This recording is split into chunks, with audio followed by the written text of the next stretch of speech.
Hey, what's up, everyone? Welcome back to another session. My name is Adesh, and with this lecture, everyone, with this video, we'll start with fourth topic, fourth chapter of CA Final SFM 100% discounted fast track batch. Everyone, please. If we look at the chapters from the perspective of our notes, we'll be completing the fourth chapter, which is fixed income, right? If we look at it from institute's material perspective, then we are done with 5 chapters. Which 5 are we done with? Derivatives, interest rate risk management, forex, international financial management, and last one, portfolio. We are done with all 5. The one that we have to start with now is fixed income. Everyone, FI institute के material में fixed income securities valuation का एक portion है. So if you look at the institutes material, security valuation में 2 type की securities है ना, equity and fixed income securities. Fixed income securities वाला part is what we have made as a separate chapter for our notes, and that is what will discuss now. Everyone, equities chapter बाद में discuss किया जाएगा. In the fixed income, everyone please mind this, institute has, I think, last year early Jan if I'm not wrong, है ना, institute has, या फिर उसके 2-3 महीने पहले, मतलब लास्ट ईयर दिसंबर में, है ना, नवंबर दिसंबर टाइप से, institute had revised the study material, और नए स्टडी मटेरियल में उन्होंने एक नया पोर्शन ऐड किया था, which was one of the most significant change that they have made at that point, which was adding money market instrument to the syllabus. Everyone, money market instrument का chapter add किया institute ने in our syllabus, right? आप में से लोगों ने अगर 1-1.5 साल के पहले क्लासेस लिए, तो I presume that money market instruments आपकी क्लास में कवर नहीं हुआ होगा. Although I uploaded the lectures on YouTube, which a lot of people had referred, right? And I uploaded money market instrument ka lectures entirely, right? Covering study material, covering all concepts, covering questions from study material, from practice manual, right? And from past attempt, RTPs, MTPs and these exam papers as well, है ना? क्योंकि money market instrument old course में तो चल ही रहा था ना, right? तो वहां के एग्जाम से भी क्वेश्चंस हमने पिक किए थे, है ना. If not covered over there, और even if you have covered it over there, now we are going to cover entire fixed income, which will include the bonds and the money market instruments in this video, starting with this video, right? Perfect people. So again, शायद आप में से कुछ लोग first time ये lectures देख रहे होंगे, जो लोग सारे चैप्टर्स देखते आ रहे हैं, they know the entire story. For those who have been watching for the first time, let me make it clear to you what this batch is about. 100% discounted batch. Sir, वहां पे एक video tag कर रहा हूं, उस video में सारा details मिल जाएगा कि आपको 0 कॉस्ट पे करना है, आपका कवरेज कैसा रहेगा क्वेश्चन का और कॉन्सेप्ट का, राइट? क्या हम क्वेश्चन क्लास सिर्फ कॉन्सेप्ट डिस्कस करेंगे या फिर क्लास में क्वेश्चंस भी डिस्कस करेंगे, राइट? क्या इसमें सर अगर आपके कॉन्सेप्ट नोट्स रेफर कर लिए और आपके क्वेश्चन बैंक रेफर कर ली, तो क्या इसके अलावा और कुछ रेफर करने की जरूरत है? All such questions which are very very very important for you people have been discussed in that video. Despite if you are left with any doubt to start with, आप मुझे व्हाट्सएप करके कोई भी आपका डाउट है तो पूछ सकते हैं, राइट? इस video, this will the first video which will go on YouTube as well. इसके डिस्क्रिप्शन में, इस वीडियो के डिस्क्रिप्शन में आपको वेबसाइट और एप्लीकेशन का लिंक मिल जाएगा, जहां से आप ये वीडियो, राइट, और बचे हुए सारे चैप्टर के लेक्चर्स आप फ्री में एक्सेस कर सकते हो. Done. Finally can we all start with? Cool. So give me a second, let me share my screen. Yes, I hope the screen is visible, everyone. CA Final SMM Fixed Income Securities. This notes again, application और website दोनों में से कहीं भी आप जाके, जब आप उस पर्टिकुलर चैप्टर में जाएंगे, उस चैप्टर के लेक्चर्स में जाएंगे, तो आप डाउनलोड कर पाएंगे. डाउनलोडेबल, प्रिंटेबल है, राइट? जिसमें कॉन्सेप्ट नोट्स भी मिलेंगे आपको और सॉल्ट कंपाइलर भी मिलेगा, राइट? चलिए sir, if I go to the concept notes, everyone, fixed income concepts, everyone please, let's get started. Do something new, do something interesting in the best possible manner, right? in the best manner in which I would be able to explain, and in the best manner in which you guys would be able to put in your best efforts. People, please, let's make again the fixed income, क्योंकि कुछ लोगों को confusing लगता है, चीजें समझ नहीं आती. Let's make it as simplified as possible. Everyone, let's be here. Sir, when you talk about fixed income securities, sir, why do you call it fixed income securities? And sir, are fixed income securities same as risk-free securities? No. People, please understand. What makes a bond different from equity shares? One primary point of difference is when you invest in a bond, everyone, you know what will be the future cash inflows and outflows related to bond. Everyone, आज अगर आप किसी bond में invest करते हो ना, तो आपको पता रहेगा कि वो बॉन्ड से हर साल कितना कूपन आने वाला है. आपको पता रहेगा कि उस बॉन्ड की मैच्योरिटी के एंड में, है ना, जब उस बॉन्ड की लाइफ कंप्लीट हो जाएगी, उसकी लाइफ के एंड में कितना रिडम्पशन वैल्यू वापस मिलने वाला है. लेकिन यही चीज आपको इक्विटी में नहीं पता. क्या आपको पता है क्या कि अगर आज टीसीएस में इन्वेस्ट कर दिया तो टीसीएस अगले 5 साल कितना डिविडेंड देगा? 6th ईयर के एंड में आप टीसीएस को किस प्राइस पे सेल कर पाएंगे? नहीं पता. लेकिन ये चीजें आपको एक बॉन्ड में पता होती है, एक फिक्स्ड इनकम सिक्योरिटी में पता होती है, which is why it has been named as fixed income security, because you know with certainty the amount of future cash flows that you will receive from that security. True? Done. This is the primary point of difference. और इसीलिए fixed income securities के लिए you need a different mindset as compare to any equity instrument, any equity security, which is why I have tried to bifurcate the chapters. Fixed income के लिए अलग thought process चाहिए जो यहां discuss करेंगे, equity के लिए एक अलग थॉट प्रोसेस चाहिए जो किसी और चैप्टर में कवर होगा. सर, फिक्स्ड इनकम की जब आप बात करते हो तो it will primarily include 2 types of securities, है ना. देखो, फिक्स्ड इनकम सिक्योरिटी की एक मैच्योरिटी होती है, हमें पता है ना, उसकी एक लाइफ होती है, जिसके बाद कंपनी जिसने वो फिक्स्ड इनकम सिक्योरिटी इश्यू की है वो रिडीम कर देगी. ठीक है, अभी आएंगे डिटेल में इन चीजों पे. But life can be more than a year और life can be less than a year. If it is less than a year, then such fixed income securities are called as money market fixed income securities. Money market fixed income securities. And दोस्तों, पता है क्या, यही वो part है जो institute ने add कर दिया. और जब आपकी फिक्स्ड इनकम सिक्योरिटीज की लाइफ 1 साल से ज्यादा होती है, राइट, तो उसको कहते हैं capital market fixed income securities. और capital market fixed income securities में प्राइमरीली क्या आते हैं? Bonds and debentures. क्योंकि बॉन्ड्स एंड डिबेंचर्स ही वो फिक्स्ड इनकम सिक्योरिटीज हैं जिसकी लाइफ 1 साल से ज्यादा नॉर्मली होती है. मतलब एंड ऑफ द डे एक चीज की आपको सिंपल फीलिंग आनी चाहिए. सर प्लीज समझना, कंपनी की बैलेंस शीट इमेजिन करना, कंपनी पैसा रेस कर सकता है इक्विटी से, है ना, जिसमें डेट भी आ गया, सॉरी, जिसमें इक्विटी शेयर्स भी आ गए और जिसमें प्रेफरेंस शेयर्स भी आ गए, राइट, इक्विटी शेयर्स भी आ गए, प्रेफरेंस भी आ गए. दूसरा, सर, कंपनी पैसा रेस करता है डेट से, मतलब कंपनी कुछ इंस्ट्रूमेंट इश्यू करेगी और इस इंस्ट्रूमेंट्स के अगेंस्ट लोग आपको कुछ पैसा देंगे और उस इंस्ट्रूमेंट का नेचर डेट वाला होता है, मतलब कंपल्सरीली एक टाइम के बाद रीपे करना है और आपको उस पर कुछ इंटरेस्ट भी देना पड़ेगा. ये जो डेट सिक्योरिटीज होती है ना, इसको हम लोग फिक्स्ड इनकम सिक्योरिटीज के नाम से पढ़ रहे हैं. ठीक है, इन्वेस्टर के पॉइंट से देखो तो यही तो वो सिक्योरिटीज है जिसमें अगर एक इन्वेस्टर इन्वेस्ट करेगा आज, तो फ्यूचर में उसको रिटर्न मिलेगा इंटरेस्ट का, जिसको कूपन अमाउंट कहते हैं, और प्रिंसिपल रीपेमेंट मिलेगा.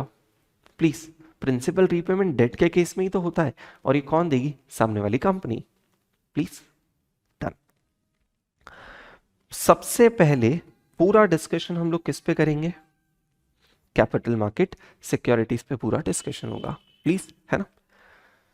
कैपिटल मार्केट सिक्योरिटीज जिसमें प्राइमरीली बॉन्ड्स आते हैं, है ना, उसके कुछ फीचर्स जानना. ठीक है, मैं बहुत बेसिक में जाके नहीं बताऊंगा. प्लीज, ये हमें पता होना चाहिए कि कोई भी कंपनी, कोई भी गवर्नमेंट, राइट, कोई भी ट्रस्ट या फिर कोई भी एंटिटी, सिंपली जिसमें गवर्नमेंट भी आ गई, जिसको अगर पैसों की जरूरत है, राइट, तो वो एक डेट इंस्ट्रूमेंट इशू कर सकती है ना. मैं वो कंपनी, आप वो इन्वेस्टर हो। मैं वो डेट इंस्ट्रूमेंट, मैं वो डिबेंचर, मैं वो बॉन्ड आपको इश्यू करूंगा। प्लीज, जब मैंने आपको वो बॉन्ड इश्यू किया तो आप रिटर्न में उसके बदले मुझे पैसा दे दोगे। एवरीवन, बॉन्ड की एक लाइफ होगी, है ना? उस लाइफ के एंड में वो बॉन्ड आप मुझे लौटा देना और मैं आपको उसके अगेंस्ट आपका प्रिंसिपल अमाउंट लौटा दूंगा। डन। और जितने टाइम मैंने पैसा यूज किया, हर साल शायद उसके अगेंस्ट कुछ ना कुछ मैं आपको इंटरेस्ट रीपे करता चला जाऊंगा। डन। ये एक बेसिक थीम होती है। इस बेसिक थीम से रिलेटेड कुछ टर्मिनोलॉजीज हमारे लिए अब जानना जरूरी है, प्लीज एवरीवन, है ना?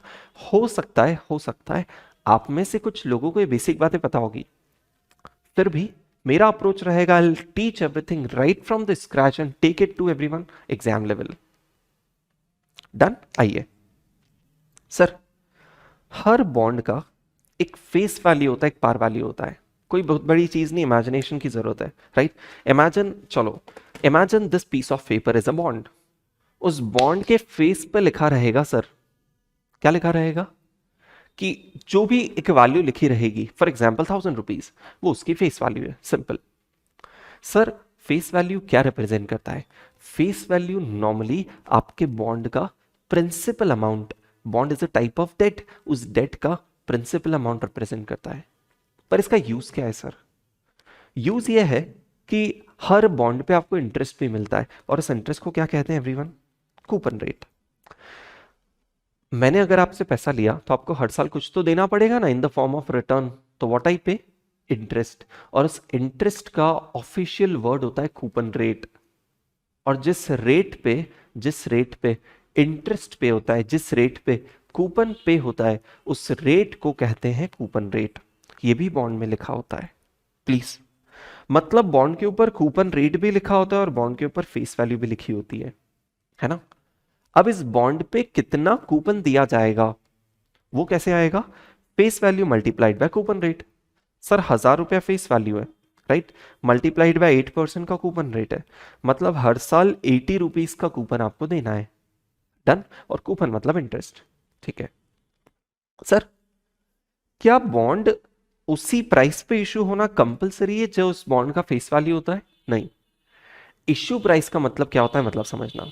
मैंने आपको बॉन्ड दिया था एज अ कंपनी, आपने मुझे उसके बदले क्या दिया? रुपया। लेकिन वो रुपया जरूरी नहीं है फेस वैल्यू के बराबर हो। दैट कैन बी हायर और that can be lower than face value. People please, है ना? जब मैं आपको बॉन्ड दूंगा, उसके अगेंस्ट आप मुझे जो रुपया दोगे, है ना, मतलब इन सिंपल टर्म्स, मैंने किस रुपए पे, मैंने किस प्राइस पे अपना बॉन्ड इशू किया है, जिस प्राइस पे मैंने अपना बॉन्ड इशू किया है everyone, that price is issue price, ठीक है? एंड जब बॉन्ड मैच्योर हो जाएगा, है ना, मतलब बॉन्ड की एक लाइफ होगी ना यार। मैंने कितने टाइम के लिए आपसे लोन लिया है, उसकी एक लाइफ होगी, है ना? That is called as the maturity of the instrument, maturity of that bond, that debenture, right? कितने साल बाद बॉन्ड का पैसा रीपे करना है, that is its maturity and maturity period और मेच्योरिटी, प्लीज। और उस लाइफ के एंड में कितना रुपया आप रीपे करोगे? Will you repay equals to the face value or slightly lower than the face value or higher than the face value? That is called as its redemption value. How much amount will you redeem at the end of the maturity? People, जो कि normally face value होती है। Normally redemption क्या होता है? Face value के बराबर होता है, but it can be higher or lower. People, चलिए प्लीज समझना, ये जो यहां पे नोटेशंस लिखे हैं ना, ये माइंड करना, क्योंकि आगे फॉर्मूलाज में यही यूज आने वाला है, ठीक है? पहली चीज। दूसरा, सर, कूपन रेट जो आप देते हो, मतलब कूपन देते हो, जिसको लेमेंस लैंग्वेज में हम इंटरेस्ट बोलते आ रहे थे आज तक, है ना, अब उसको कूपन बोलेंगे। तो सर, क्या वो कूपन रेट, क्या वो कूपन साल में एक बार देना जरूरी है? नहीं। आप चाहो तो हर 6-6 महीने में दे सकते हो, आप चाहो तो हर क्वार्टर या फिर हर महीना भी दे सकते हो। मतलब कूपन पेमेंट की फ्रीक्वेंसी कुछ भी हो सकती है, उसका प्रॉब्लम नहीं है। सेटल? चलें आगे, चलो। सर ये थे बॉन्ड के कुछ बेसिक फीचर्स, कुछ बेसिक बातें जो आपको पता होना चाहिए। अब सर जिस बॉन्ड की हम बात कर रहे हैं ना, वो बॉन्ड कितने भी टाइप्स का हो सकता है, ठीक है। मतलब बहुत सारे टाइप्स होते हैं, बहुत सारे टाइप्स होते हैं, जिसमें से चार जिस पे प्रैक्टिकल क्वेश्चंस बेस्ड होते हैं वो हम क्लास में डिस्कस करेंगे, राइट। आइए, पहला zero coupon bond, zero coupon bond है ना। या फिर एक काम करते हैं, उसके पहले डिस्कस करते हैं एक सिंपल वाला जिसका नाम होता है कूपन बेयरिंग बॉन्ड्स। सबसे simple category coupon bearing bonds, मतलब मैंने आपको बॉन्ड इशू किया, उसके अगेंस्ट आपने मुझे कुछ रुपया दिया, right. Do you people agree, do you people agree that मुझे उस बॉन्ड के अगेंस्ट जो आपको हर साल कुछ तो देना पड़ेगा, और जो अमाउंट मैं आपको हर साल दूंगा उसको कहते हैं कूपन। और वो बॉन्ड्स जिसमें हर साल कुछ ना कुछ कूपन पे किया जाता है उसको कहते हैं कूपन बेयरिंग बॉन्ड्स। सिंपल, सबसे सिंपल केस है ना। जिस जिस तरीके से हर साल आप लोन पे इंटरेस्ट पे करते हो, बॉन्ड पे कूपन पे करना है, और उस बॉन्ड को कहेंगे coupon bearing bond. One second, sir zero coupon bond, मतलब मैंने आपको कुछ बॉन्ड दिया, मैंने आपको बॉन्ड इशू किया, आपने मुझे पैसा दिया, उस बॉन्ड पे मैं आपको हर साल कुछ भी इंटरेस्ट नहीं दूंगा, कुछ भी कूपन नहीं दूंगा। The rate of coupon on this bond is zero. तो सर फिर क्यों लोग हमें इस बॉन्ड के लिए पैसा देंगे, फिर क्यों लोग हमारे बॉन्ड को खरीदेंगे। आप सभी ये बेसिक्स जानते हो कि उस केस में लोग आपका बॉन्ड बहुत कम भाव पे खरीदेंगे as compare to face value. लोग खरीदेंगे सस्ते में, और जब आप रिडीम करोगे तो आप रिडीम करोगे फेस वैल्यू पे, राइट। तो वो डिफरेंस है जो उनका प्रॉफिट हो जाएगा। डन। थर्ड कैटेगरी परपेचुअल और इररिडीमेबल बॉन्ड्स, मतलब वो बॉन्ड सर जिसकी लाइफ परपेचुअल है। परपेचुअल वर्ड याद है ना, फॉरएवर वाली जो फीलिंग देता है, इनफाइनाइट वाली जो फीलिंग देता है, राइट। एंड इररिडीमेबल मतलब आप जिनको कभी रिडीम नहीं करोगे। सेम कैटेगरीज, ये बॉन्ड इश्यू तो करते हो बट एक फिक्स्ड लाइफ के साथ नहीं, इररिडीमेबल बोल के इश्यू करते हो कि जब कंपनी बंद होगी तभी इन बॉन्ड्स को रिडीम किया जाएगा, राइट। जब तक ये बॉन्ड कंटिन्यूसली चलते रहेंगे, मतलब क्या सर एक बार इन्वेस्टर ने इन्वेस्ट कर दिया तो क्या वो इस बॉन्ड से कभी बाहर नहीं आ सकता क्या? नहीं, ऐसा सोचना गलत है। अगर एक बार इन्वेस्टर ने इस बॉन्ड में इश्यू कर दिया तो इससे बाहर आया जा सकता है by selling it to someone else in the market. Market में अगर किसी और को आपने सेल कर दिया तो आपकी इन्वेस्टमेंट पोजीशन तो लिक्विडेट हो गई ना। Please, done. Last, amortised bond. Amortised bond मतलब सर क्या, यहां पे क्या हो रहा था, जब आपने बॉन्ड इशू किया तो आप प्रिंसिपल का amount directly at the end of the period release कर रहे थे। मैच्योरिटी के एंड में आके आप प्रिंसिपल रीपे कर रहे थे हर साल, जब तक, या फिर हर 6 महीने में, या फिर हर फिक्स्ड पीरियड के बाद आप कूपन पे करते चले जा रहे थे।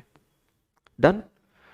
अमोर्टाइज बॉन्ड में क्या खास है सर, यहां पे आप हर साल, यहां पे हर साल कूपन तो देते ही हो, उसके साथ एक फिक्स्ड इंटरेस्ट भी, फिक्स्ड प्रिंसिपल भी पे करते चले जाते हो, है ना। मतलब प्रिंसिपल रीपेमेंट के लिए लास्ट का वेट नहीं करते, हर साल अलोंग विद कूपन एक फिक्स्ड प्रिंसिपल भी रीपे करते चले जाते हो।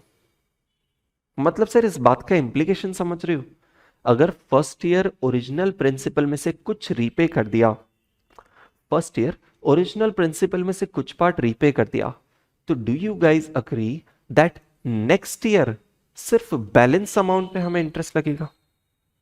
नेक्स्ट ईयर तो सिर्फ बचे हुए पे ही इंटरेस्ट देना है ना, कूपन देना है। तो ये बात खास होती है ध्यान रखने के लिए with respect to amortize bond.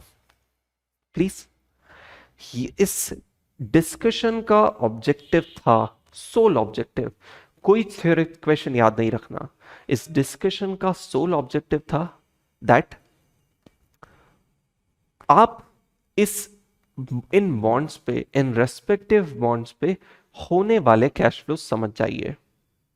Please, होने वाले कैश फ्लो समझ जाइए क्योंकि किसी भी बॉन्ड का प्रैक्टिकल क्वेश्चन आप तभी करेक्टली सॉल्व कर सकते हैं जब आप उसके कैश फ्लोज इमेजिन कर पाए, है ना, कि कब कितना कूपन और रिडम्पशन पेमेंट होगा। अगर आप ये इमेजिन कर पा रहे हैं तो ही इन बॉन्ड के प्रैक्टिकल क्वेश्चन आप सॉल्व कर सकते हो। डन। चलिए सर, तो आई थिंक ये था पूरा capital market fixed income security के बेसिक्स, मतलब इन सिंप्लीफाइड लैंग्वेज बॉन्ड के बेसिक्स। ठीक है, आइए विद रिस्पेक्ट टू बॉन्ड्स जो सबसे पहला टॉपिक हम लोग डिस्कस करेंगे that is valuation of bonds. People please, valuation of bonds.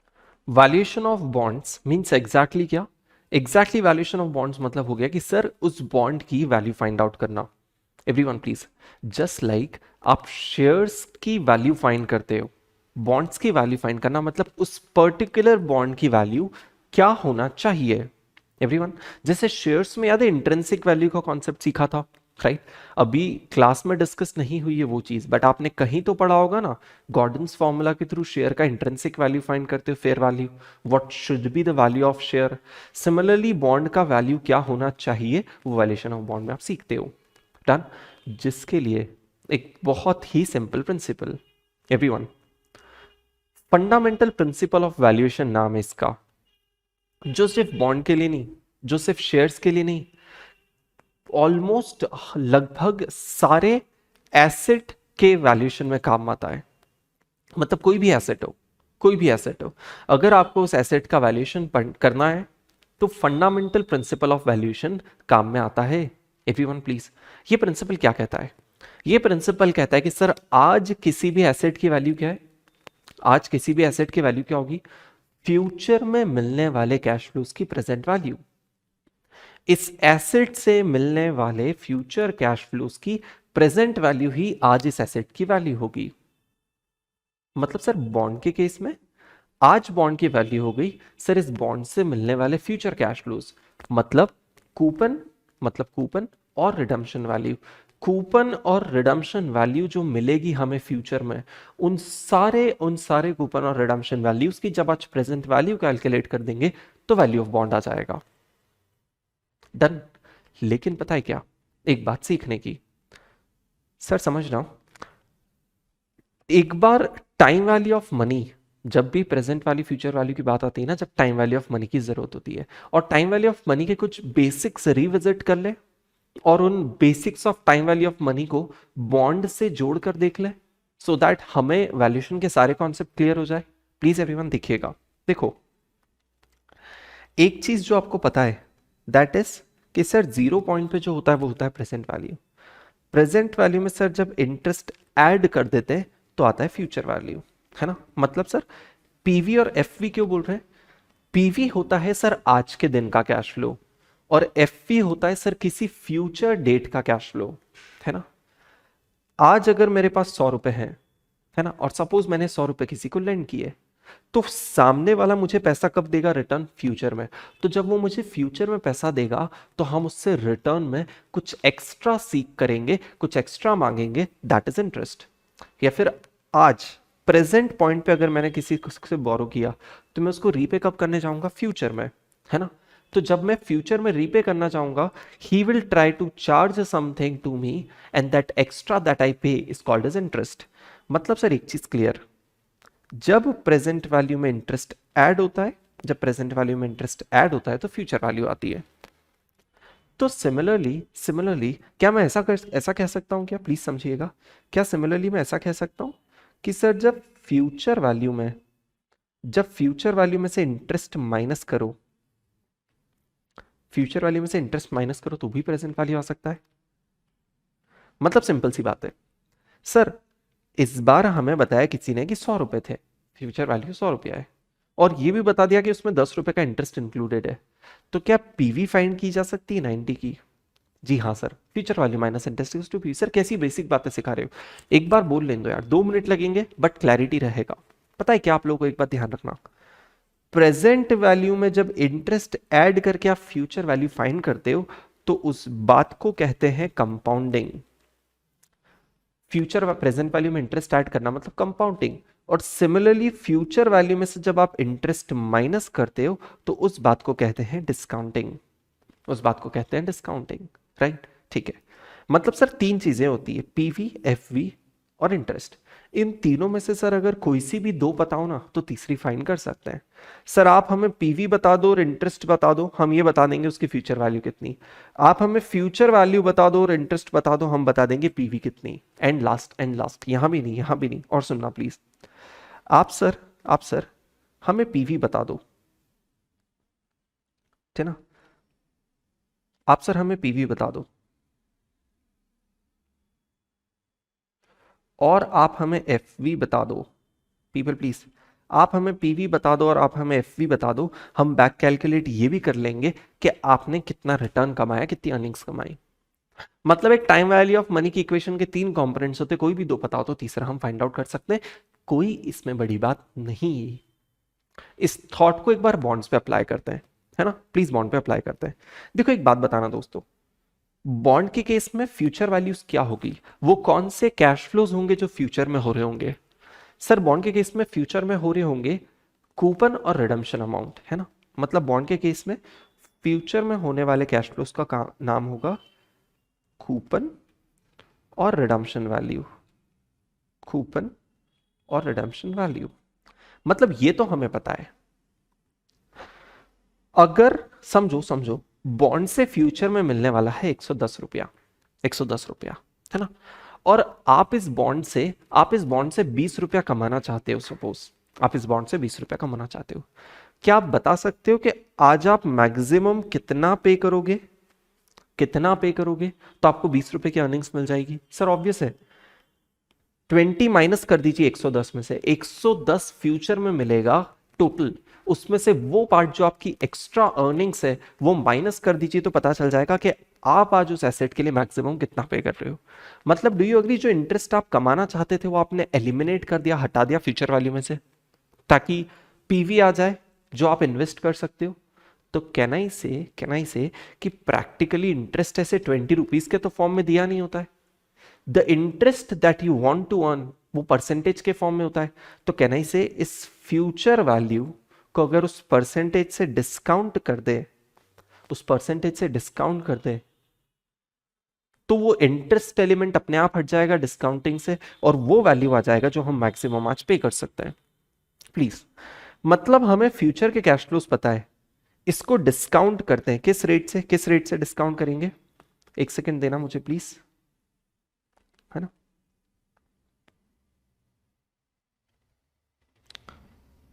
Give me a second.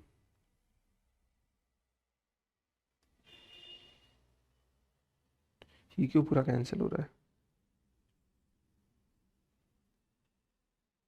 Surprising. एक मिनट, हाँ, just want to check something.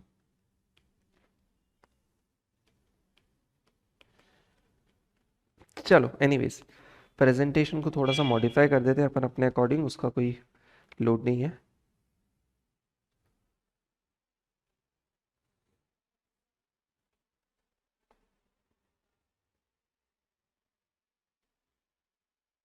ठीक है, डिस्काउंट कर रहे हैं सर, उस रेट से डिस्काउंट कर रहे हैं जो रेट हम कमाना चाहते हैं।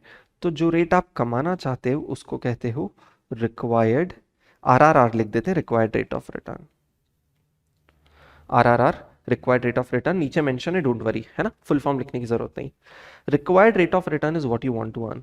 मतलब फ्यूचर वैल्यू तो फिक्स है जो मिलने वाली है, आप जो कमाना चाहते हो पार्ट, जितना परसेंट आप कमाना चाहते हो वो एलिमिनेट कर दो बाय डिस्काउंटिंग, तो वो आ जाएगा कि उस बॉन्ड के लिए मैक्सिमम आप कितना प्राइस पे कर सकते हो। और उस मैक्सिमम प्राइस जो आप पे कर सकते हो उसको क्या कहते हैं everyone? Intrinsic value. Intrinsic value is what value you at max can pay for a bond so that you are able to earn your required rate of return.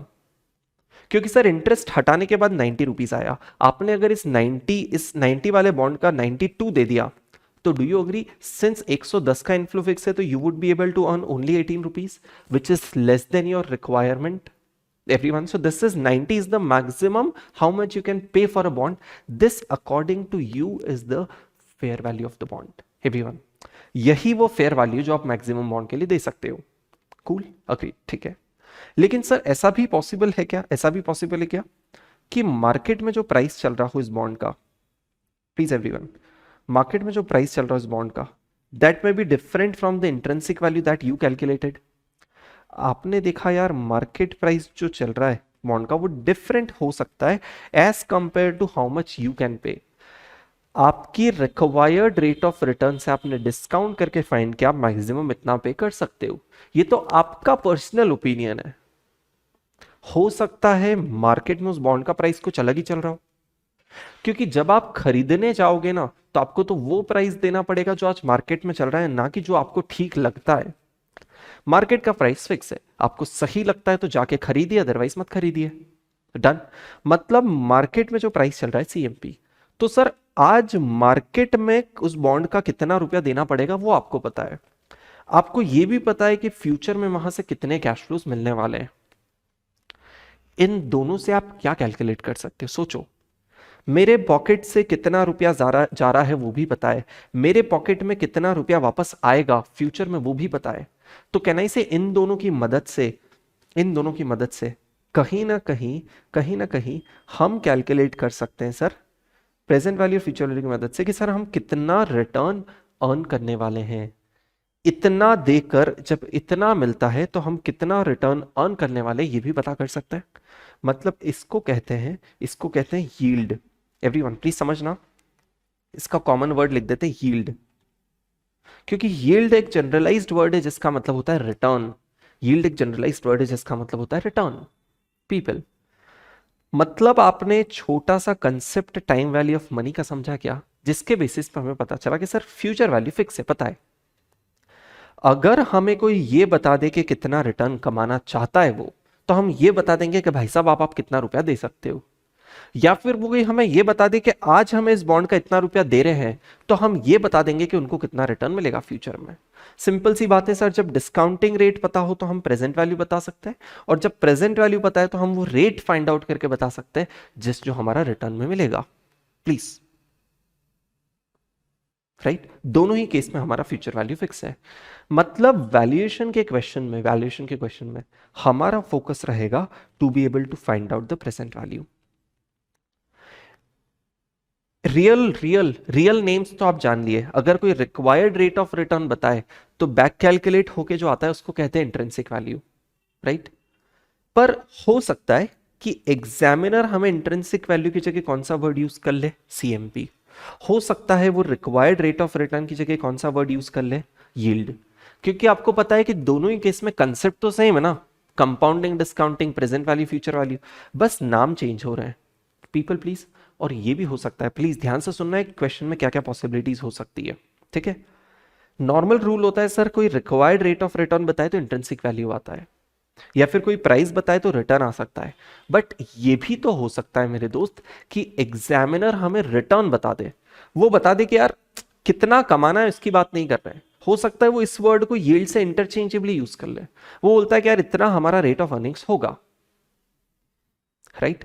मतलब इतना रेट ऑफ रिटर्न हमें मिलने वाला है, तो आप back calculate करके ये बता दो आज उस चीज का मार्केट में प्राइस कितना होगा, प्लीज, है ना। क्योंकि वो ये नहीं पूछा उसने कि कितना, उसने वैल्यू नहीं पूछी जो होनी चाहिए बेस्ड ऑन हमारा रिक्वायर्ड रेट ऑफ रिटर्न। तो बता रहा है कि मार्केट में रेट ऑफ रिटर्न इतना मिल रहा है सर, तो इतना मिल रहा है, तो आप बैक कैलकुलेट करके बताओ कि आज कितनी प्राइस दे रहे होंगे लोग। It's not intrinsic value, they are asking for the price. मतलब कुछ भी वर्ड्स और कॉम्बिनेशंस यूज कर ले, primarily we will be required to calculate the two present values. इसका थॉट बहुत सिंपल है, फ्यूचर में मिलने वाले सारे कैश फ्लोज की everyone present value, discounted at what rate, discounted at either RRR or YTM. But reality में आपने जान लिया जब आरआरआर से डिस्काउंट करते हो तो इंट्रिंसिक वैल्यू आता है, जब वाईटीएम से डिस्काउंट करते हो तो सीएमपी आता है, and these two things can be completely different everyone. क्या मैं समझा पाया, है ना। चलेगा, अब इससे रिलेटेड कुछ बेसिक बातें जानना। सर फ्यूचर में क्या क्या मिलता है, जो फ्यूचर वैल्यूज है ना ये हमेशा होती है हमारे पास नॉर्मली, है ना। मतलब बची हुई दोनों चीजों में से कुछ भी एक मिल जाए, ये मिल जाए तो ये फाइंड कर लेंगे, ये मिल जाए तो ये फाइंड कर लेंगे, या फिर इधर वाला मिल जाए तो ये और ये फाइंड कर लेंगे, वो बात यहां पे लिखी है। सर डिस्काउंटिंग रेट जो यूज होगा यहां पे वो क्या यूज होगा सर, या तो वो रिक्वायर्ड रेट ऑफ रिटर्न होगा या फिर वाईटीएम होगा, जिसको कंपनी की साइड से, ये तो इन्वेस्टर का पर्सपेक्टिव हो गया, इसी चीज को कंपनी की साइड से क्या कहते हैं एवरीवन, कॉस्ट ऑफ डेट। और आगे प्लीज समझना सर, एक अपना एक investor required rate of return या फिर वाईटीएम कैसे पता लगाता होगा, वो कितना उस how much does he want to earn, how much does he require to earn on that bond, वो कैसे पता चलता होगा यार, आपसे सिमिलर मार्केट में बॉन्ड्स होंगे, कंपेरेबल बॉन्ड्स होंगे, देख लो कि मार्केट पे उन पे कितना रिटर्न मिल रहा है और उनके रिटर्न के बेसिस पे आपका रिटर्न रिक्वायर्ड डिसाइड होता है। प्लीज सिमिलर या फिर कंपेरेबल बॉन्ड्स लेना है, क्यों, क्योंकि दूसरे बॉन्ड्स जो कंपेरेबल नहीं है उनमें तो कम रिस्क या ज्यादा रिस्क हो सकता है, और depending upon higher lower risk your even your returns can change, your required rate of return can change, which is why comparable bond, similar characteristic वाले बॉन्ड का रेट ऑफ रिटर्न जो market में मिल रहा है that is the required rate of return on this bond particular, जो हम value करने की कोशिश कर रहे हैं। डन।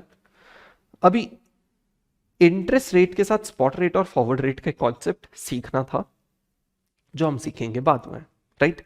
एक बार आते हैं इंट्रिंसिक वैल्यू के कैलकुलेशन पे, है ना, तो प्लीज यहां पे थोड़ा सा एडिटिंग कर लो, यहां पे सीएमपी भी लिख दो स्लैश करके, क्योंकि एक्चुअल में सीएमपी ऐसे फाइंड नहीं होती, सीएमपी तो मार्केट बताता है, बायर सेलर डिसाइड करते हैं, और सीएमपी के बेसिस पे यील्ड पता होती है, बट अगर एग्जामिनर ने यील्ड दे दी तो सीएमपी बता तो सकते हैं ना, प्लीज, है ना, ठीक है, तो प्लीज सीएमपी लिख लो स्लैश करके। सर 4 केसेस ऑफ बॉन्ड्स पड़े थे, उन चारों केसेस में बॉन्ड का वैल्यू क्या होगा, बहुत सिंपल, देखो जीरो कूपन बॉन्ड में क्या मिलता है, क्या जीरो कूपन बॉन्ड में कोई रेगुलर कूपन्स मिलते हैं, अब स्पीड अप करेंगे, क्या जीरो कूपन बॉन्ड में कोई रेगुलर कूपन्स मिलते हैं, नहीं, सिर्फ मिलता है रिडम्पशन वैल्यू, तो उस रिडम्पशन वैल्यू की प्रेजेंट वैल्यू ही तो इंट्रिंसिक वैल्यू हो गई, इंट्रिंसिक वैल्यू या फिर सीएमपी इज इक्वल्स टू जो भी रिडम्पशन वैल्यू थी उसकी प्रेजेंट वैल्यू कैसे करोगे, आप प्रेजेंट वैल्यू कर सकते हो sir 1 plus r to the power n करके, 1 plus r to the power n से डिस्काउंटिंग करके।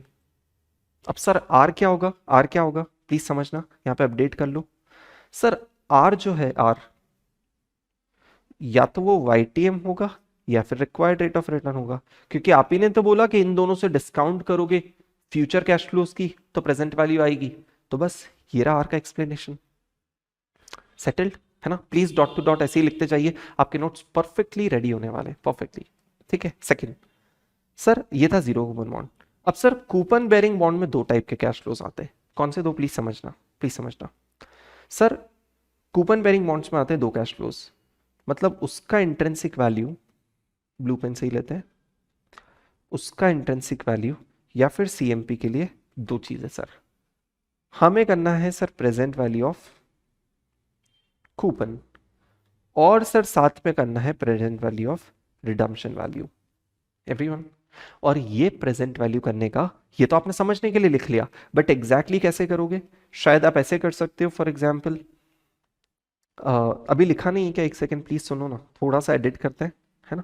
इसको करने के 2 तरीके हैं, या तो मैं पूरा हटा देते हैं, प्रेजेंट वैल्यू, या फिर ऐसे लिखते हैं कूपन डिवाइड बाय, और ये सिर्फ फर्स्ट कूपन है ना, सिर्फ फर्स्ट ईयर का कूपन है, coupon for first year divide by 1 plus r to the power 1, है ना, plus coupon for second year divide by 1 plus r to the power 2 and so on, plus redemption value divide by 1 plus r to the power n. ये होंगे future cash flows, और ये रहा उनको discount करने का तरीका, ठीक है। इसी बात को आप कैलकुलेशन एक अलग मैनर में भी कर सकते हो, जहां पे आप बोल सकते हो कि सर जो भी कूपन्स है हर साल अगर हमें सेम कूपन मिलता रहे ना सर, तो उसको कहते हैं एन्युटी, और एन्युटी की present value annuity factor R% से मल्टीप्लाई करके कैलकुलेट किया जा सकता है, प्लस रिडम्पशन वैल्यू की वैल्यू रिडम्पशन वैल्यू की भी प्रेजेंट वैल्यू फैक्टर से मल्टीप्लाई करके कैलकुलेट की जा सकती है। Agreed, done, simple. सर अगर मेरा बॉन्ड परपेचुअल बॉन्ड है तो प्लीज थर्ड कैटेगरी देखिए, इंपॉर्टेंट। परपेचुअल बॉन्ड है मतलब ये बॉन्ड कभी रिडीम ही नहीं होगा, और अगर ये बॉन्ड रिडीम नहीं होगा तो क्या सर इसकी कोई मैच्योरिटी वैल्यू होगी? नहीं, मतलब इसमें तो for ever for ever for ever coupon मिलता चला जाएगा। अब आप बताना, कहीं तो आपके बेसिक्स में आपने डिस्कस किया होगा present value of perpetuity, present value of annuity होता था ए बाय आर, जहां पर ए होता था सर वो फिक्स अमाउंट जो हर साल मिलेगा एन्युइटी, और आर होता था सर डिस्काउंटिंग रेट। हमारे केस में इंट्रिंसिक वैल्यू या फिर सीएमपी फाइंड करने के लिए ए हो जाएगा सर हर बार मिलने वाला कूपन, और इसको डिस्काउंट करोगे सर अपने आर से, जो या तो वाईटीएम होगा या फिर रिक्वायर्ड रेट ऑफ रिटर्न होगा। डन। फिर लास्ट अमोर्टाइज्ड बॉन्ड। सर ये वो बॉन्ड है जिसमें हर साल प्रिंसिपल के साथ साथ कूपन के साथ साथ प्रिंसिपल भी रिडीम होगा। उस बॉन्ड की प्रेजेंट वैल्यू कैसे करोगे?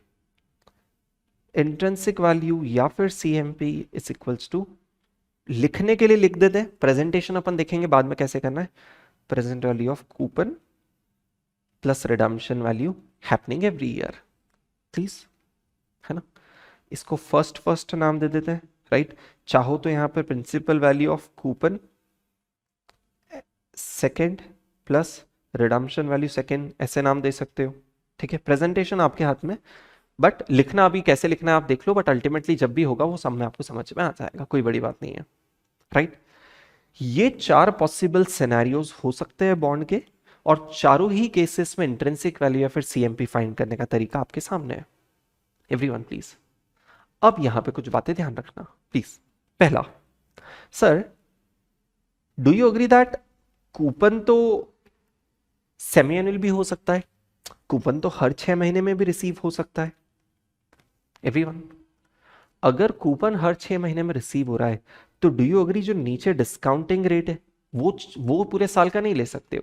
अगर पूरे साल का डिस्काउंटिंग रेट 12% है तो आपको डिनोमिनेटर में 1.06 लेना है या फिर 1.06 का स्क्वायर लेना है। हर 6 महीने में कैश फ्लोस को डिस्काउंट करना है। लेकिन सर इसमें एक बहुत छोटी सी बात ध्यान रखना कि सर 12% वाले रेट को हम 6% ऐसे ही हमारा मनो तब नहीं मान लेते हैं सर, प्लीज। 12% वाला रेट एक एनुअल कंपाउंडेड रेट हो सकता है, समझना एक फर्क है, प्लीज प्लीज प्लीज एक फर्क समझना। 2 रेट्स आपके सामने लिखता हूं, 12% per annum compounded annually, 12% per annum compounded semi annually. Sir दोनों में क्या फर्क है?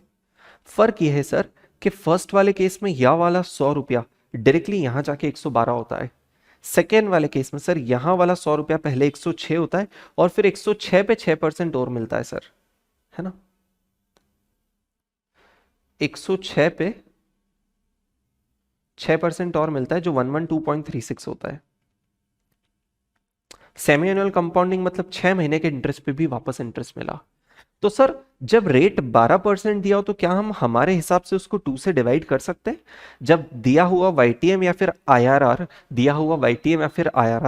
12% दिया हो तो क्या हम ये बिना जाने भी कि उसकी कंपाउंडिंग फ्रीक्वेंसी क्या है, क्या हम 2 से डिवाइड करके बोल सकते हैं क्या कि 6 महीने का 6% हो गया? Logically no, practically no. Practically 12% को आप 2 से जब ही डिवाइड कर सकते हो जब उसकी फ्रीक्वेंसी सेमी एनुअल हो। अगर किसी इंटरेस्ट रेट की फ्रीक्वेंसी ही एनुअल है मतलब उसको आप 6 महीने में 2 से डिवाइड करके ब्रेक नहीं कर सकते, क्योंकि 6 महीने में ब्रेक का मतलब हो जाएगा इंटरेस्ट के ऊपर इंटरेस्ट मिलना, जो उसका नेचर नहीं है, क्योंकि उसका नेचर ही एनुअल कंपाउंडिंग है। Please, unless you understand the problem you won't value the solution. आप प्रॉब्लम समझे क्या? सर प्रॉब्लम समझना फिर से, हमारे पास कूपन है सर हर 6 महीने में, मतलब इस बार हमें जो कैश फ्लोस की डिस्काउंटिंग करनी है वो 6 महीना, 1 साल, 18 मंथ्स, 24 मंथ्स, हर 6 महीने में करनी है।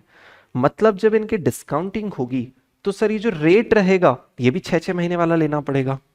हमें रेट दिया है सर 12% एनुअल, इसको 6 महीने का बनाने के लिए क्या मैं 2 से डिवाइड करके 6 मंथली बना सकता हूं, is the question. Sir logic कहता है नहीं बना सकते, लेकिन एसएफएम का इंस्टीट्यूट का अजम्पशन क्या कहता है वो ज्यादा जरूरी। अजम्पशन कहता है कि रिक्वायर्ड रेट ऑफ रिटर्न या फिर वाईटीएम की कभी फ्रीक्वेंसी आपको बताई नहीं जाती। प्लीज ये अजम्पशन कहीं और कहीं लिखा नहीं है, ये सारे क्वेश्चंस का ऑब्जर्वेशन है। वाईटीएम और रिक्वायर्ड रेट ऑफ रिटर्न की compounding frequency annual, quarter, semi annual कितनी है वो बताई नहीं जाती। आप उसकी कंपाउंडिंग फ्रीक्वेंसी वही अज्यूम कर लेना जो आपके कूपन की कंपाउंडिंग फ्रीक्वेंसी है। मतलब 12% रिटर्न हमने आपको वाईटीएम बता दिया, अगर कूपन आपको साल में 4 बार मिल रहे हैं ना तो आप 3% पर क्वार्टर मान सकते हो, 2 बार मिल रहे हैं ना तो 6% पर सेमी एनुअल मान सकते हो, अगर साल में 1 बार मिल रहे हैं ना तो 12% पर एनम मान सकते हो। प्लीज, हो सकता है आप में से कभी किसी ने जिनको फिक्स्ड इनकम पड़ा हुआ था, फिर भी हो सकता है आपने इस बात पे कभी सोचा ही नहीं कि सर 12% का वाईटीएम जब एनुअल है तो हम कैसे उसको 2 से डिवाइड करके 6-6 महीने में ब्रेक डाउन कर सकते हैं, क्या उसकी फ्रीक्वेंसी सेमी एनुअल थी। प्लीज, एसएफएम की स्टूडेंट होने के नाते टाइम वैल्यू ऑफ मनी के इन कॉन्सेप्ट्स को ऐसे मत उड़ाना। ये पता होना चाहिए सही क्या है। सही पता चल गया, अब ये भी पता कर लो इंस्टीट्यूट क्या कराना चाहता है। इंस्टीट्यूट बोल रहा है कूपन की फ्रीक्वेंसी के हिसाब से एडजस्ट कर लेना। बेस्ट पार्ट, क्या ये डिटेलिंग आप तक पहुंचा पाया जो प्रैक्टिकल क्वेश्चन सॉल्व करने से रिलेटेड काम में आएगी। और बेस्ट पार्ट, ये बात यहां पे लिखी है, कहीं आपको एफर्ट्स लगाने की जरूरत नहीं है, आप कुछ भी नहीं भूल सकते हो। अगर आप कॉन्सेप्ट नोट्स पूरा पूरा पढ़ के जा रहे हो ना तो प्रैक्टिकल क्वेश्चन सॉल्व करने में क्या क्या प्रॉब्लम आ सकती वो भी यहां लिखी है। Please everyone just give me a second, let me have water.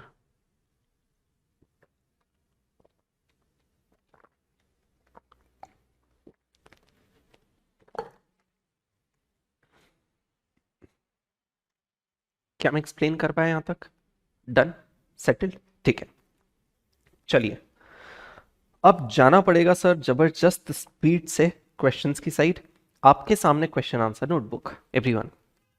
Question number 1 extremely basic. Fixed income में क्या होगा, इनिशियली बहुत बेसिक क्वेश्चन है। सिंस क्वेश्चन बहुत बेसिक है हम क्लास में कैलसी चलाने में टाइम वेस्ट नहीं करेंगे, क्वेश्चंस बहुत स्पीड में करेंगे। जहां मुझे लग रहा है ना कि यार 5 क्वेश्चन ऐसे हैं कि थोड़ा डिफरेंस है, जो देखो बिल्कुल सेम होंगे वो तो मैं बोल दूंगा कि नहीं करेंगे, ना आप करना ना मैं करूंगा। जिसमें थोड़ा बहुत डिफरेंस हुआ, जिसमें मुझे लगा कि क्लास में सिर्फ समझा जा सकता है, सॉल्व आप घर पे कर लेना, राइट, तो उनको उस तरीके से करेंगे ताकि आपका टाइम सेव करने का इंटेंट है। Let me see first of all,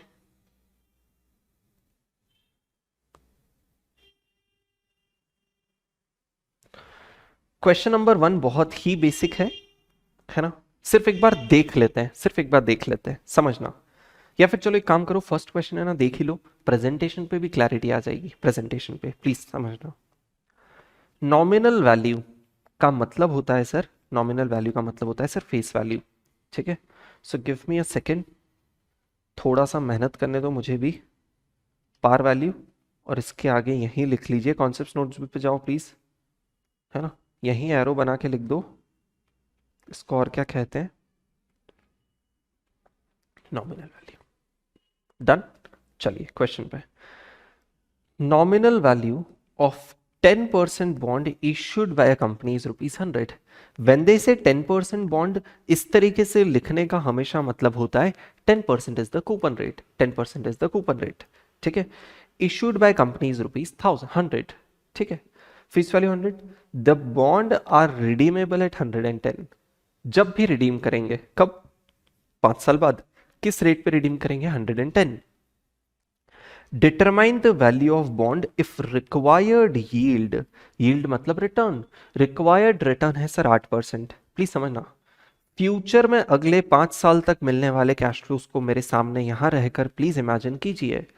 sir 100 रुपए की फेस वैल्यू है, 10% का कूपन रेट है, face value multiplied by coupon rate gives me the coupon amount. Sir 10-10 रुपया मिलेगा अगले 5 सालों तक, और 5th ईयर के एंड में 110 भी मिलेगा।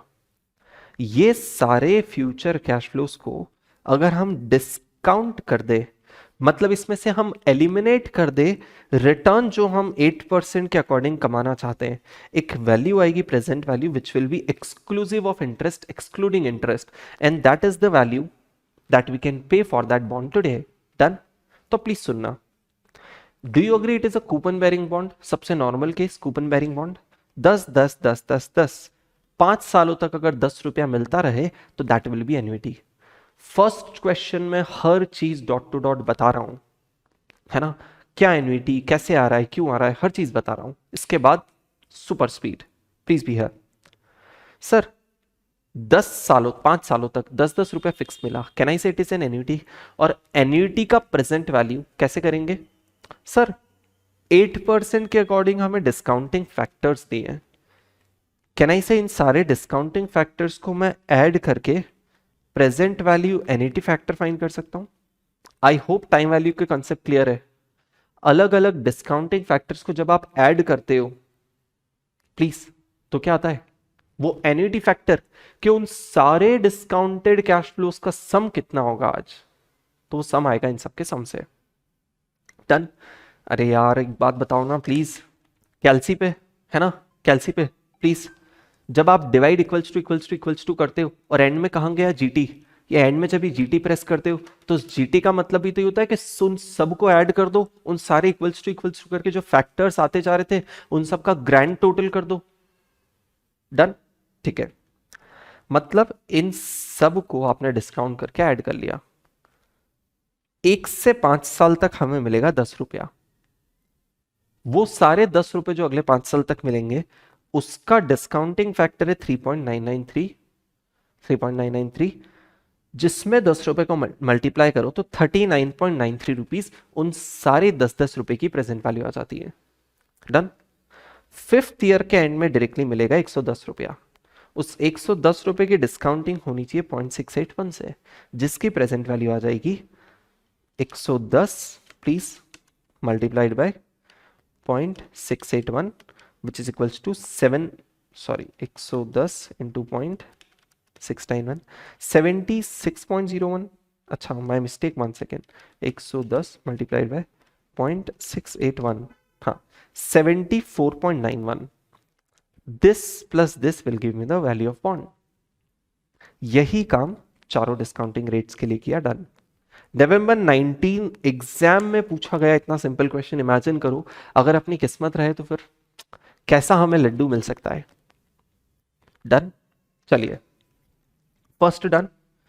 क्वेश्चन नंबर सेकंड, बेसिक, किसी आईसीआई के किसी पब्लिकेशन का पेपर नहीं है, neither it is practice manual, study material, RTP, MTP exam paper कहीं से भी नहीं है, बट मुझे एक क्वेश्चन लगा कि बेसिक बनना चाहिए इसलिए बनाया। देखना 1 मिनट लगेगा।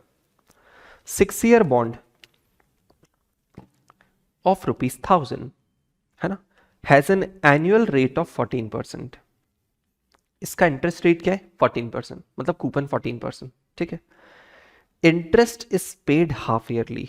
देखो पहली बात तो ये जान लो, इंटरेस्ट रेट और कूपन रेट प्रैक्टिकली 2 अलग अलग चीजें हैं, प्लीज समझना। कूपन रेट वो होता है जो आपको बॉन्ड पे मिलता है, प्लीज समझना, कूपन रेट होता है जो बॉन्ड पे मिलता है, और इंटरेस्ट रेट का नॉर्मल मीनिंग हो जाता है कि मार्केट में वाईटीएम, मार्केट में यील्ड, वाईटीएम वर्ड भी छोड़ो अभी तक डिस्कस नहीं किया, मार्केट में इन जनरल इंटरेस्ट रेट क्या चल रहा है, मार्केट में in general required rate of return क्या चल रहा है, मार्केट में यील्ड क्या चल रही है। प्लीज, मतलब इंटरेस्ट वर्ड का कॉन्टेक्स्ट नॉर्मली या तो इसको या फिर इसको प्रेजेंट करने के लिए बना होता है, जो डिस्काउंटिंग में काम आते हैं, है ना। ये एक्चुअल रूल है, और जो आप डिस्ट्रीब्यूट करते हो उसके लिए वर्ड बनाए कूपन। लेकिन लेकिन लेकिन कितनी बार ऐसा होगा कि इंटरेस्ट वर्ड को, जैसे हम लेमेन्स लैंग्वेज में आज तक नहीं बोलते आ रहे कि बॉन्ड पे इंटरेस्ट मिला, इंटरेस्ट वर्ड को कूपन की जगह रिप्लेस करके यूज किया जाएगा, बट आपको परेशान नहीं होना है, आप समझ जाओगे मेरी गारंटी। देखते हैं, है ना। 6 year bond has an interest rate of 14%. The interest is paid half yearly. जैसे ही इसने कहा कि इंटरेस्ट हाफ ईयरली पे हो रहा है। क्या हमें समझ नहीं आया सर कि जब पेमेंट की बात आ गई तो ये तो कूपन ही है? Everyone, first. Second, if the required rate of return is 16%, what is the value of bond? Sir अगर 14% रिक्वायर्ड रेट ऑफ रिटर्न होता तो अलग से रिक्वायर्ड क्यों देते? इन्होंने बता दिया ना कि रिक्वायर्ड 16 है, तो वैल्यू ऑफ बॉन्ड बताओ। अब आप एक बात बताओ सर, 14% हमेशा पर एनम होता है, पूरे साल का 14 है, मतलब हर 6 महीने में कितना मिलेगा? 7%। तो 1000 का 7% कितना होता है एवरीवन प्लीज? 70 रुपीज। लाइफ कितनी है बॉन्ड की? 6 ईयर बॉन्ड, मतलब 70 रुपीज कितनी बार मिलेगा? 12 बार। फ्यूचर में 12 बार 70 मिलेगा, उन सबके डिस्काउंटिंग करना है सर, डिस्काउंटिंग रेट है 16%। एग्जामिनर कभी नहीं बोलेगा 16% का रेट पर एनम है या फिर पर मंथ है या फिर क्या है। 16% इज ऑलवेज अज्यूम्ड, जब भी एग्जामिनर साइलेंट है it is always assumed to be annualized, annual. 16% per annum का रेट है। लेकिन सर एक बात बताना, एक प्रॉब्लम ऐसी आ रही है जो मैंने आपको रियलाइज करी थी, 16% रेट पर एनम है, बट सर इसकी कंपाउंडिंग क्या है, एनुअल या फिर सेमी एनुअल? ये बात तो दी नहीं है, प्लीज ये बात तो दी नहीं है। और इंटरेस्ट मिलने वाला है हर 6 महीने में 70 रुपया। तो क्या मैं इस वाले 16 की भी, क्या मैं इस वाले 16 की भी कंपाउंडिंग अपने इंटरेस्ट के 6 महीने की कंपाउंडिंग जैसा सोच सकता हूं? जी हाँ, जी हाँ।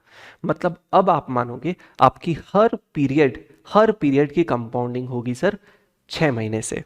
प्लीज, हर हर पीरियड की कंपाउंडिंग होगी 8% से 8% से। ठीक है, तो अब आपके लिए क्वेश्चन बन गया, 70 रुपीज वाले 12 पीरियड्स है और हर पीरियड के रेट को 8% से कंपाउंड करना है, डिस्काउंट करना है। तो कैसे करोगे सर? कैलसी पे लोगे 1.08। प्लीज अब ये मैथ्स भी समझ लो अगर कुछ लोगों को नहीं आता हो तो।